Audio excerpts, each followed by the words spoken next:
In today's video, I'm going to teach you how to create custom size on Canva.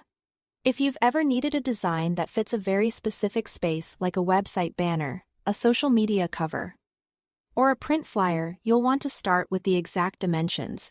That way, what you create in Canva will match your final use perfectly without awkward cropping or blurry scaling. First, open Canva. On the home screen, look to the top right and click the Create a Design button. This is your starting point for any project, and it opens a menu of preset sizes.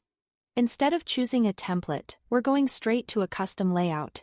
At the bottom of that drop-down, select Custom Size. This is where you tell Canva exactly how big your canvas should be. You'll see two fields, width and height. Type in the specific numbers you need. Width is the horizontal value, and height is the vertical value. If you are building something in landscape, your width will usually be larger than your height. For portrait, the height will typically be larger. It helps to think about the space where your design will live and match that orientation from the start. If you have an aspect ratio in mind, say 16:9 for a wide video frame, make sure the numbers reflect that proportion. Next, choose your unit of measurement. You can switch between pixels, inches, millimeters, or centimeters.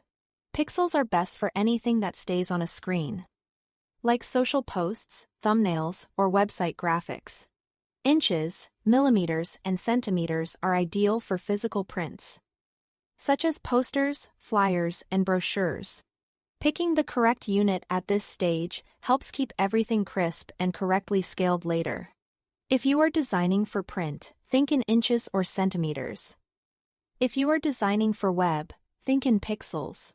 Once you've entered your width and height and selected the right unit, click Create New Design. Canva will open a blank canvas at exactly the dimensions you specified.